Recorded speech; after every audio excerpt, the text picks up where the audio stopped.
prenne sa température. De manière très précise. Pourriez-vous m'aider?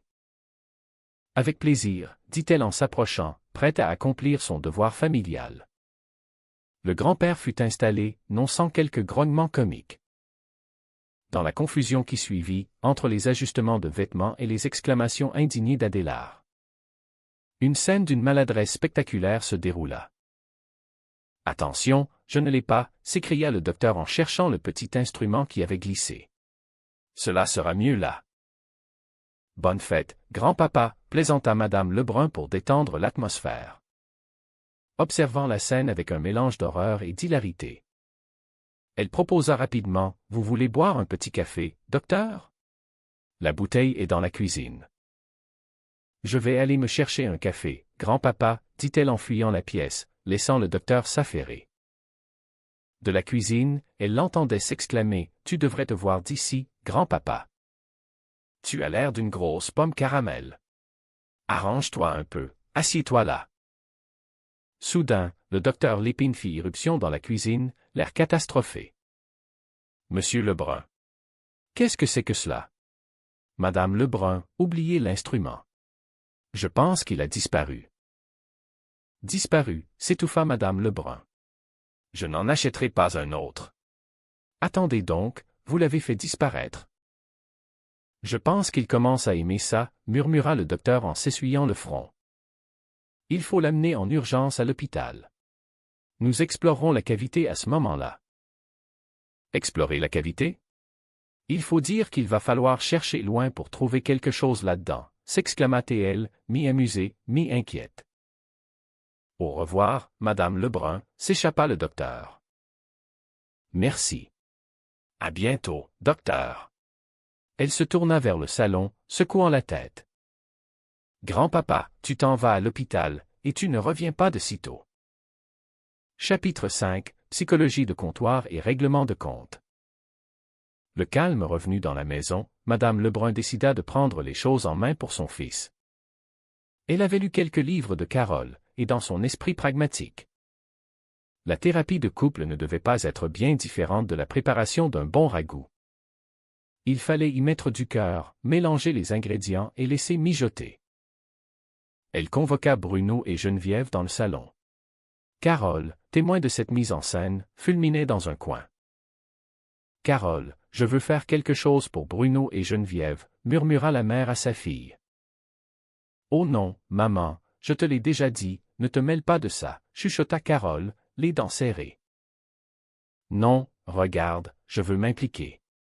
Je veux être une meneuse, » insista Madame Lebrun, les yeux brillants de détermination. « Promets-moi de ne pas intervenir, » supplia Carole. « D'accord, d'accord. Moi, intervenir? Je ne plaisante pas. Je serai silencieuse. » Elle se tourna vers le couple malheureux. Geneviève, assise sur le bord du canapé, semblait mal à l'aise. « Tu veux un petit biscuit, Geneviève » offrit la matriarche avec un grand sourire faussement innocent. « Je grignote les côtés pour pouvoir les tremper dans la tasse. Dis-moi, Geneviève, pourquoi tortures-tu mon garçon? » Pardon, s'étrangla la jeune femme. C'est clair qu'il a fait quelque chose qui a fait de la peine. N'est-ce pas? Comment vas-tu arranger cela? Moi, d'après moi. Tu devrais excuser. C'est la bonne attitude, vois-tu. Geneviève se redressa, la voix tremblante mais ferme. Madame Lebrun, je ne sais pas ce que Bruno a pu vous dire sur nous. Mais il faut que je vous dise que je suis désolé. Désolé de l'avoir rencontré. Désolé d'être tombée amoureuse de lui, désolé d'être rentrée dans votre famille, mais surtout. Je suis désolé qu'il soit obligé de vivre avec une mère aussi dominante que vous. Un silence pesant s'abattit sur le salon.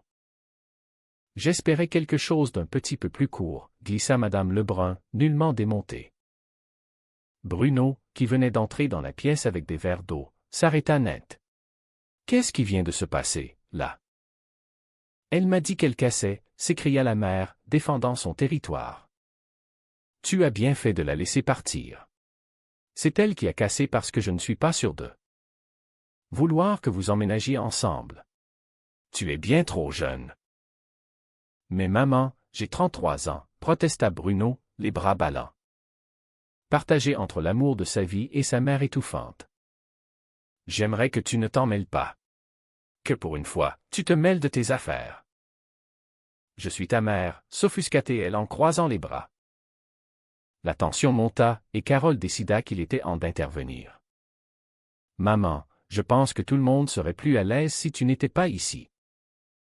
Oui, je pense que je serais plus à l'aise si tout le monde payait mon loyer, rétorqua madame Lebrun, vexée. Elle accepta finalement de s'asseoir dans un coin, marmonnant. Faites comme si je n'étais pas là. Je suis juste une petite mouche sur le mur. Carole prit une profonde inspiration, tentant d'appliquer ses théories universitaires. D'accord. Commençons. D'abord, il faut suivre la procédure. Les étiquettes, interrompit immédiatement la mère depuis son coin. Tu ne nous as pas donné nos étiquettes pour nos noms. Bonjour, je m'appelle Germaine Lebrun, je suis une folle. Non, maman. Il n'y a pas d'histoire d'étiquette, soupira Carole, frottant ses tempes douloureuses. Excuse-moi, on est supposé d'avoir des étiquettes dans ces réunions-là, insista madame Lebrun. La conversation dévia rapidement, s'éloignant des problèmes de Bruno pour se transformer en un affrontement mère-fille. À chaque fois que j'essaie de faire quelque chose par moi-même. Tu viens tout gâcher. Explosa Carole, libérant des années de frustration. Là, tu deviens paranoïaque, ma chère, répondit la mère avec aplomb. Qu'est-ce que tu fais de Tommy la lancette, alors? Le nom fit l'effet d'une bombe. Tommy la lancette? C'est de l'histoire ancienne, ça, cria Carole, le visage rouge de colère. Tu t'en souviens quand même. Tu avais 16 ans. Tu étais en amour. Un amour. Mon œil. Qu'est-ce que l'on connaît de l'amour à 16 ans? Surtout avec un bon à rien comme lui. Il aurait été dangereux en vélo s'il avait eu une moto. Lui. L'autre courait derrière avec son casque sur la tête. De toute façon, si cela ne dépendait que de toi. Je ne trouverai jamais personne. Rétorqua Carole, les larmes aux yeux. Je m'en vais dans ma chambre. Dans ta chambre? Comment peux-tu faire cela? Comment peux-tu frapper ta propre mère avec ces mots, gémit théâtralement madame Lebrun, se tenant le bras. Mon bras est mort. Je ne le sens plus. Carole quitta la pièce en trombe. Le silence retomba, lourd et épuisant. Elle est partie, constata madame Lebrun, regardant Bruno et Geneviève. C'est drôle, on dirait que je me sens mieux. Chapitre 6, les vrais sentiments et le déclic. Laissés à eux-mêmes dans le salon devenu soudainement paisible, Bruno et Geneviève se regardèrent. La tempête provoquée par madame Lebrun avait eu le mérite de balayer les non-dits. Et, Geneviève, je suis vraiment désolé, murmura Bruno en s'approchant doucement d'elle, prenant ses mains dans les siennes. Les yeux de la jeune femme s'adoucirent instantanément. La colère avait laissé place à une tendresse infinie. Oh non, non. C'est moi. Je n'aurais pas dû faire tout un drame avec le fait d'emménager ensemble. J'ai eu peur de ta réaction, peur que ta mère prenne toute la place.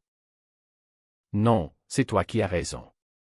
Tu veux dire que tu veux vraiment que l'on vive ensemble, demanda-t-il, un espoir immense illuminant son visage.